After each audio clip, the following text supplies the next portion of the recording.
কি বিপদ বলুন দেখি। বউয়ের কথা শুনলেও বিপদ, না শুনলেও বিপদ।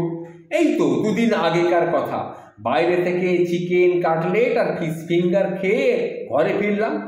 ঘরে ফেরার পর যথারীতি খাবার টেবিলে বসে ভাতটাকে নিয়ে একটু নাড়াচাড়া করছি।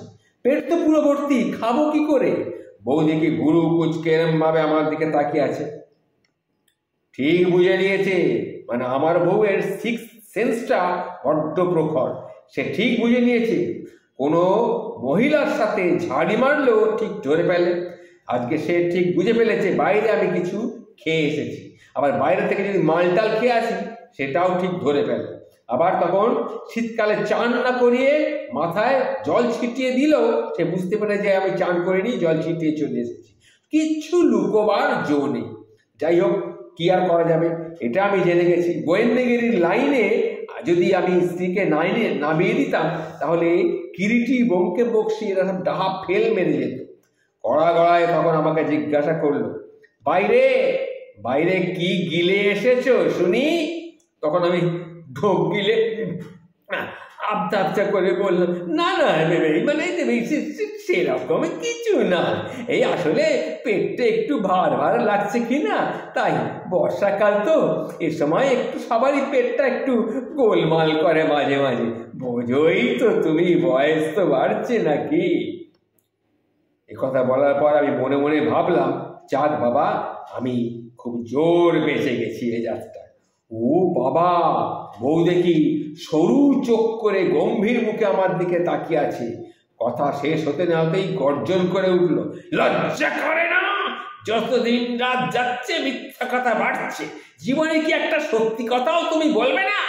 একটু আগেই তোমার শার্টটা ওয়াশিং মেশিনে দিতে গিয়ে দেখলাম বুক পকেটের থেকে একটা খাবো রেস্টুরেন্টের বিল আমি দেখলাম। তখনই আমি বুঝলাম কি তুমি করে এসেছো। আমি তখন মনে মনে ভাবছি, কাম সারছে, ওটার কথা তো মনেই ছিল না আমার। বুঝলাম যে আমি কাজটা খুব কাঁচা করে ফেলেছি। দূর ছাড়া, রেস্টুরেন্ট থেকে বেরোবার সময় বিলটা যে কেন ফেলে দিইনি, ফেলে দিলেই হতো, কি করে যে এই ভুলটা করলাম।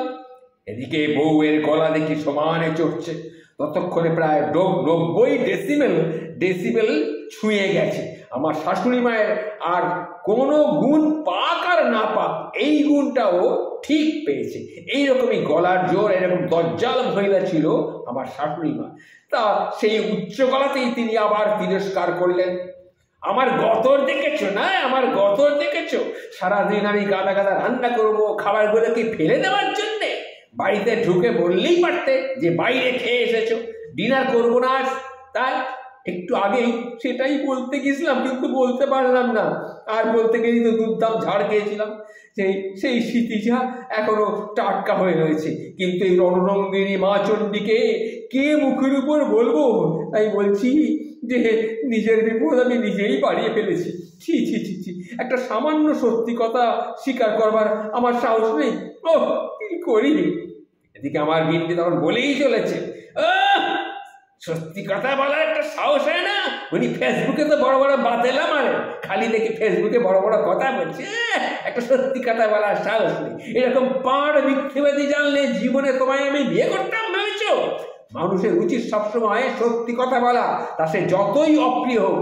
এইরকম আরও অনেক বকর বকর চিৎকার চেঁচামেচি করেই চলেছে। আমি তখন মনে মনে নাক বলছি একবার, কান বলছি একবার, আর মনে মনে প্রতিজ্ঞা করছি, আর যেখানেই হোক বউয়ের কাছে কখনো মিথ্যে কথা বলবো না, নইব চ। এই আমি কান ধরলাম, যুধিষ্ঠিরের পুত্তুর হয়েই আমি থাকবো। বউকে বুঝিয়েই ছাড়বো যে তুমি আমাকে বিয়ে করে কোনো ভুল কাজ করনি, এটা আমি বউকে বুঝিয়েই ছাড়বো।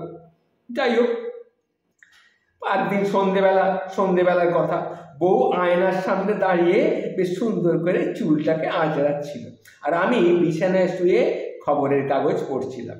বউ আমায় আয়না দিয়ে সেটা দেখলো, দেখে বলল, আচ্ছা আমার দিকে একটু ভালো করে তাকিয়ে দেখো তো, আমি কি আজকাল একটু মোটা হয়ে গেছি? না, আমি একটু মোটা হয়ে গেছি।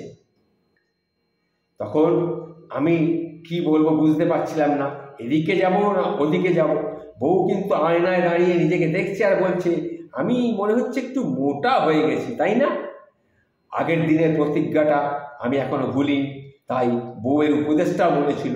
তাই আমি খুব উৎসাহ নিয়ে সোৎসাহে বলে উঠলাম, হ্যাঁ হ্যাঁ, সে আর বলতে, পুরো কুমড়োর মতো লাগে তোমাকে এখন দেখতে। অথচ পাশের বাড়ির এই দত্তবাবুর বউটাকে দেখো, তোমারই বয়সী দেখো তো, কিন্তু কি সুন্দর স্লিম ফিগারটাকে ধরে রেখেছি, কোমরটা যেন হাতের মুঠোয় ধরা যায়।